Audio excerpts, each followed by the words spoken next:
কেন করলো এরকম? ওইখানে আমরা এখন ওরা গেট খুলবে, গেট খুলতে দেয় না দেখে সবাইকে মারতেছে। ওরা বলে এখানে গার্জিয়ান বলে এখানে। ওরা কারা? জানি না দল করে কি না জানে সেটা জানি না আমি। আপনি তো মহিলা, যে আহত ছিল সে কি মহিলা? না, পুরুষ মানুষ। পুলিশ ছিল তো? না, পুলিশ কোনো ওদিকে ছিল না। হ্যাঁ, কিন্তু আমাকে হাত দিল, আমি তো কিছু অপরাধ কিছু করি নাই।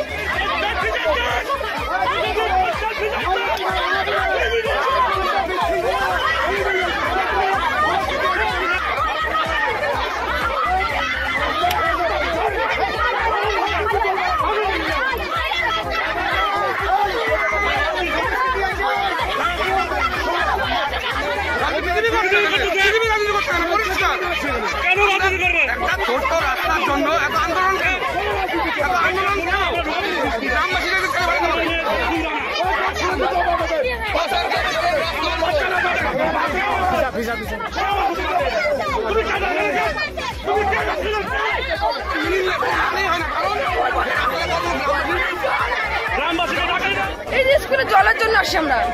হ্যাঁ, কি হলো এখন? এখন স্কুল এখন খুলতে বলতেছে, জল দিয়ে এখন বাচ্চারা স্কুল যাবে। আমরা সেজন্য আমরা তারা খুলবো না, স্কুলে ঢুকতেও দেবো না। আপনি কাটছিলেন কেন? আমরা কেউ ঘুষি মারছে মাথায়।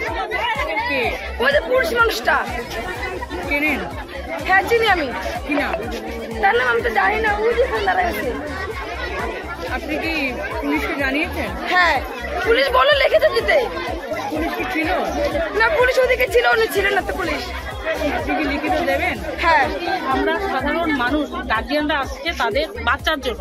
তারা তো কোনো রাজনৈতিক রং নিয়ে আসেনি বা তারা কোনো ঝান্ডা ব্যানার কিছুই নিয়ে আসেনি। তারা আসছে তাদের বাচ্চারা স্কুলে যায়, তাদের সমস্যা, মাঠে জল থই থই, তারা যাতে একটা বিকল্প রাস্তা তারা যাতে পায়, বাচ্চারা যাতে স্কুলে যেতে পারে, যার জন্য সমস্ত গার্জিয়ানরা আসছে। তারা কিন্তু কোনো রাজনৈতিক রং নিয়ে আসেনি। তো সেক্ষেত্রে আমাদের তৃণমূলের কিছু গুন্ডা বাহিনী সেই মহিলাদের উপর মারধর করে, রীতিমতো মারধর করে। মানে ভাষায় বর্ণনা করা যায় না। এদের এতটা মানে বারবারন্ত, মানে কি বলবো, প্রচুর বারবারন্ত এদের। আজকে মহিলাদের গায়ে হাত তোলা, একজনের গায়ে হাত তোলা মানে 10 জনের গায়ে হাত তোলা। আমাদের বিবেকানন্দ পল্লী সকল মহিলার গায়ে হাত তুলছে, আমি এটা মনে করি।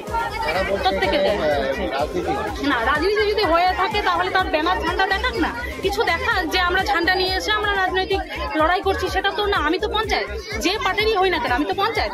এবার এই সমস্যা গার্জিয়ানরা আমাকে ফোন করেছিল। গার্জিয়ানরা বললো যে আপনি একটু আসেন। সবাই আজকে একত্রিত হয়ে তারা বলছেন যে না, আমরা একটা আন্দোলন করব, যাতে বিডিও সাহেব এখানে আসে এবং আমাদের প্রতিশ্রুতি দেয় যে আমাদের রাস্তা করবে, ইমিডিয়েট আমাদের আরবিএম দিয়ে চলাচলের মতো আপাতত ব্যবস্থা করবে। এটাই গার্জিয়ানরা চাচ্ছে। তার মাঝে তৃণমূলের হারমাত বাহিনী এসে আমার মহিলাদের উপরে মারধর করলো। থানায় যাবো। হ্যাঁ, থানায় জানাবো। পুলিশ ছিল, পুলিশ জানিয়েই বা কি হবে, একদম নীরব ভূমিকা পালন করছে, কোনো কিছু দেখে না, দেখেও দেখে না। কেন এখানে অনেক গার্জেন এখানে আসছেন, তারা বিজেপি করেন। তারা এখানে যদি লেখেন বা দেখেন, আপনারা অনেকের ছেলে মেয়ে স্কুলে পড়ে না। স্কুলের কোনো যদি সমস্যা থাকে, স্কুল খুলে দিয়ে বাচ্চা কাচ্চারা স্কুলে পড়ুক এবং তার সাথে প্রশাসনিক আলোচনা করুক। রাজনৈতিক উদ্দেশ্য প্রণোদিত ভাবে বিজেপি এখানে কেচাল করতে চাচ্ছে। বিজেপির 3টা পঞ্চায়েত আছে, এখানে রিজাইন করে দেয়, 1 ঘন্টার মধ্যে রাস্তা বানাই দেবো আমরা। 1 ঘন্টার মধ্যে। আমরা স্কুলের গার্জেন, আমার মেয়ে স্কুলে পড়ে, বিবেকানন্দ বলে এলাকাবাসী। আমি দরকার পড়লে আমরা ঘরে করে মাটি নিয়ে এসে রাস্তা বানাই দেবো। আমার কাছে কথা,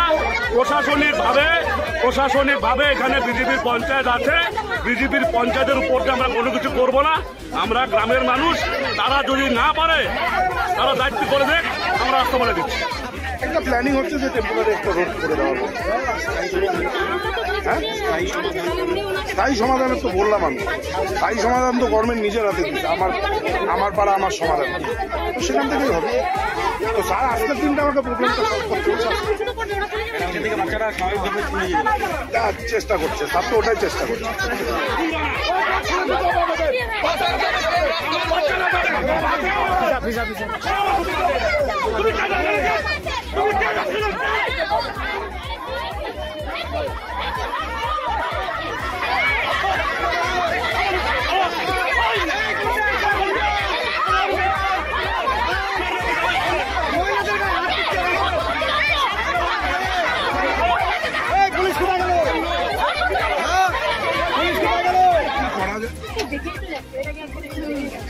দেখেন স্কুল তো সবার সবার